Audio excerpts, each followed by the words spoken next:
आज अगर by chance जो भी है, जो बनता भी 2-4 दिन में किसी क्लियर होगी, कांग्रेस का भी हो सकता है कोई पीएम बन जाए या कोई और का कोalition का बन जाए, हो सकता है आरएसएस के लोग अपना तरीके से कुछ कर ले, शिवराज को बना दे या नहीं उसको बना दे, क्या ना अपना नितिन गडकरी को, है ना।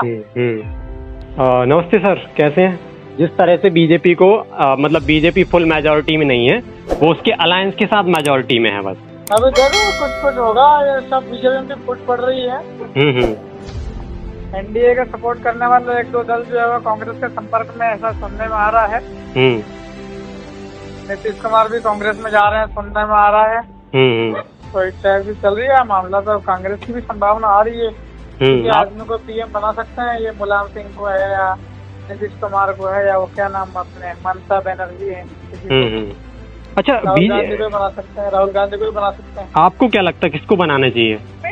तो क्या बताऊं, आपकी पार्टी भी चुनाव लड़ रही थी, तो आपकी पार्टी शायद राजस्थान में ग्रो कर रही है। पार्टी ने ठीक से चुनाव लड़ा नहीं, एक सीट पर गठबंधन करा और बाकी सीट पर गठबंधन नहीं करा। इन लोगों ने कांग्रेस से बातचीत करी थी, पार्टी मेरी पार्टी के लोगों ने, तो मेरी पार्टी को 12 आदिवासी पार्टी को कांग्रेस पार्टी 3 सीटें दे रही थी, मतलब छोड़ रही थी, गठबंधन में दे रही थी। मेरी सीट भी एमपी है राजस्थान, कांग्रेस राजस्थान में बांसवाड़ा और उदयपुर दे रही थी, मध्य प्रदेश में रतलाम झाबुआ दे रही थी, और गुजरात में दाहोद दे रही थी। लेकिन आदिवासी पार्टी बोले कि हमको तो 43 सीटें छोड़ दे, पूरी एसटी रिजर्व वाली, कांग्रेस से ऐसी डिमांड थी। तो कांग्रेस ने पता नहीं किन बातों को लेकर के और कोई ऐसी गठबंधन जैसी बात बनी नहीं। अच्छा, आप किसके साथ, आपकी पार्टी किसके साथ जाएगी, एनडीए या इंडिया के साथ? वो तो सपोर्ट करा ना, वहाँ पर प्रचार कराया कांग्रेस ने इंडिया का। बांसवाड़ा जो है ना, जहाँ से एक व्यक्ति जीता है, एक उम्मीदवार जीता है, वहाँ पर कांग्रेस ने प्रचार किया, उसका तो इंडिया में ही जाएगा ना। हाँ, हालांकि अब वो भी क्या परिस्थितियाँ बने, कौन इंडिया में जाए, इंडिया ओपन में नहीं कह सकता हूँ। अच्छा भाई देखो, राजनीति है ये, तो कौन आदमी किधर चला जाए कुछ कह थोड़ी सकता है गठबंधन में। मैं एक चीज जानना चाह रहा था कि बीजेपी के मतलब सीटें कम आने के रीजन क्या रहे?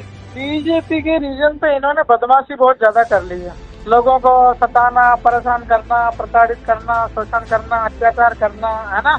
अंग्रेजों से एडवांस हो गए थे ये लोग, मुख्यमंत्रियों को जेल में डाल देना, है ना, गरीब नहीं, जहाँ पे मुख्यमंत्री मतलब अरविंद केजरीवाल को ईडी मतलब जेल में है वो, तो वहाँ पे तो साथ की साथ बीजेपी जीत गई दिल्ली में। झारखंड में हुआ 1-2 सीट का लॉस। हाँ, तो गलत तरीके से जीते ना वो भाई। आप किसी रूलिंग पार्टी के सीएम को जेल में डाल के चुनाव कराओगे तो वो तो तुम्हारी संभावना बनेगी। तो उल्टा असर होना चाहिए इसका, तो क्या उनको तो ज्यादा सिंपैथी वोट मिलने चाहिए फिर तो सिंपैथी तो फिर नरेंद्र मोदी को जेल में चले जाना चाहिए था ना। अच्छा, बाकी जगह आपको ठीक लग रहा है और दिल्ली आपको लग रहा है कि नहीं, यहाँ पे गलत हुआ है। झारखंड में क्या जानकारी बताओ जरा, आपको क्या जानकारी है? झारखंड में 3 या 4 सीटें कम हो रही हैं बीजेपी की। अच्छा, तो वहाँ पर जो है हेमंत सोरेन की जो पत्नी है कल्पना सोरेन, उनने संभाला मोर्चा और काम करा वहाँ पर। इंडिया के लोगों ने भी ठीक ठाक काम किया, वो आदिवासी वोट है ना। आदिवासी लोग क्या है, आदिवासी वोट गलत पार्टी है, तो अब बीजेपी के साथ रहते नहीं है आदिवासी, समझदार आदिवासी। इस इलाके में आदिवासी ज्यादा समझदार नहीं हो पाए हैं, वहाँ पर लोग बीजेपी के साथ में भी घसीटा रहे हैं। जैसे मेरे भी लोकसभा सीट है, बीजेपी 2 लाख वोट से जीती है। मैं मानता हूँ कि मेरे क्षेत्र का आदिवासी भी समझदार नहीं हुआ है, हो जाएगा धीरे धीरे। मेरी विधानसभा सीट पर आदिवासी समझदार हुआ तो मुझे विधानसभा पहुँचा दिया, बीजेपी को सड़क पे पहुँचा दिया, है ना। भाई आज चिल्ला के लोग कह रहे हैं कि हम संविधान खत्म कर देंगे, आरक्षण खत्म कर देंगे, है ना। चलो, मैं तो ठीक है कि मेरे को ईश्वर ने बुद्धि दी, मैंने पढ़ाई लिखाई कर ली और मैं जो है वो यहाँ तक आ गया हूँ।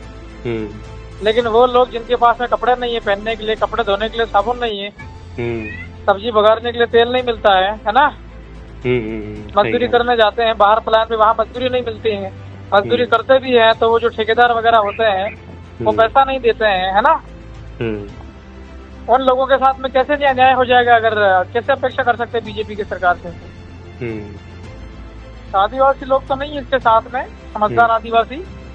धीरे धीरे आदिवासी समझदार हो रहा है और इससे हट जाएगा। आपने देख लिया होगा ना, अभी देख लो ना, ये क्या बता रहे थे, 400 पार कह रहे थे, मीडिया क्या कह रही थी एग्जिट पोल में, क्या हालत हो गई है। 400 पार कहा उनका नारा था। अरे सरकार बना ली, सरकार का बीजेपी की सरकार नहीं है, एनडीए की सरकार है। अगर बनती है तो मैं क्या कह रहा हूँ, यही आरएसएस के लोग जो है वो इसको 4-6 महीने बाद मोदी को निकाल देंगे वापस।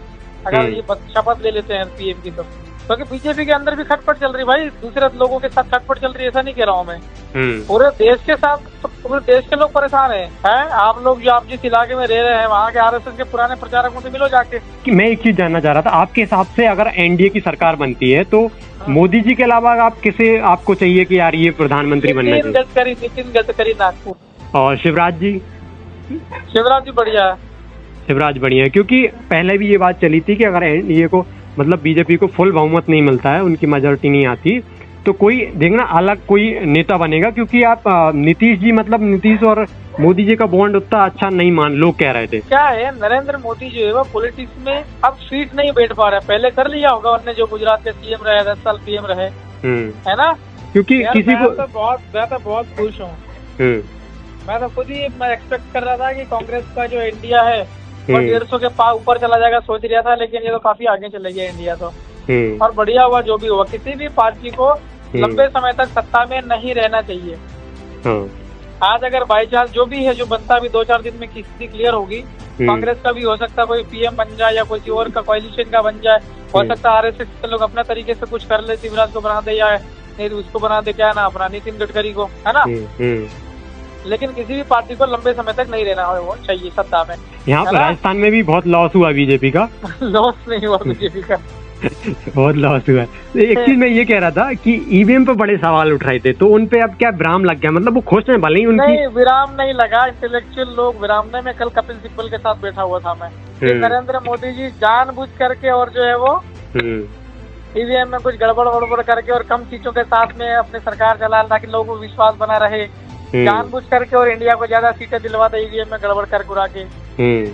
मतलब नहीं किया जा सकता। मैं तो पढ़ा लिखा आदमी हूँ यार, है ना। मैं खुद कह रहा हूँ भाई ये भरोसेमंद चीज नहीं है। तो फिर अनपढ़ लोग कितने हैं इंडिया में, निरक्षर लोग कितने हैं? नहीं वो तो सवाल अब थोड़ा कम होगा, लेकिन जो ये बात है कि थोड़ा कम होगा, सवाल बहुत ज्यादा उठ रहे थे, तो उनको थोड़ा सा रिलैक्स फील हुआ कि हाँ भाई। तो कह रहा हूँ कि ये भी बीजेपी की एक प्लानिंग हो सकती है ना, कि ईवीएम का विरोध लोग कम करे, इसलिए जानबूझ करके इंडिया के गठबंधन वालों को ज्यादा सीटें दे दो और अपने बॉर्डर बाउंड्री पे लाके और सरकार चलाओ। अभी जानबूझ करके इनने माहौल बनाया कि 400 पार 370 पार बीजेपी, है ना। और यहाँ 300 से ऊपर ही नहीं निकले, लेकिन सरकार तो बीजेपी की ही बन रही ना। कुछ लोग ये भी कह रहे हैं कि भैया मुस्लिम वोटर बहुत ज्यादा ध्रुवीकरण हुआ, वो सीधा कांग्रेस या सपा को गया। यार देखो, ये तो राम मंदिर के नाम से वोट तो नहीं देंगे, भविष्य में भी और आज भी नहीं दिए हैं। हमारे इधर आदिवासी इलाका, हम तो पत्थरों की पूजा पूछते हैं, हम तो मरे हुए लोगों की पूजा करते हैं। हमारे इधर तो सीरा बाबा को कहते हैं, है ना। तो भाई एक केवल तुम राम का नाम ला करके और एक लोगों को इकट्ठा करके और वोट मांगोगे तो ये नहीं चलेगा। बीजेपी ने राम को अपना बनाने का सोचा था, लेकिन राम सभी का मतलब है, ऐसा कहना मेरा। पॉइंट ये भी था कि जो क्षत्रिय पुरुषोत्तम रूपाला जी ने जो बयान दिया था राजकोट में, क्षत्रियों को लेकर दिया था उन्होंने, वो मैटर का मुझे ज्यादा ध्यान नहीं आ रहा है, लेकिन राजपूत नाराज जरूर थे। हाँ, वो सबसे बड़ा नुकसान हुआ राजस्थान में उनको। अभी जैसे वहाँ पे क्या बोलते हैं, बाड़मेर जो सीट है ना राजस्थान में। हाँ, बाड़मेर। हाँ, वहाँ वो लड़का जो है वो राजपूत समाज से आता है। हाँ, वो 2nd नंबर पे रहे, तो सबसे बड़ा मुद्दा उन्होंने उठाया था रविंद्र भाटी ने। उसको इनने टिकट नहीं दिया। और दूसरा, राजपूतों के खिलाफ बीजेपी कुछ ऐसी चीजें चल रही थी, बयानबाजी ना। हाँ, वो बयानबाजी राजकोट से उम्मीदवार हैं वो, और केंद्रीय मंत्री हैं। नहीं तो उसका असर पूरे भारत पे पड़ता है। जैसे मान लो मैं भील आदिवासी में हूँ, अगर मेरे को भील आदिवासी को कोई मुझे मतलब अपमानित करेगा कास्ट के नाम से, तो पूरे भारत में जहाँ जहाँ भील रह रहे हैं ना, सब पर असर पड़ेगा वो।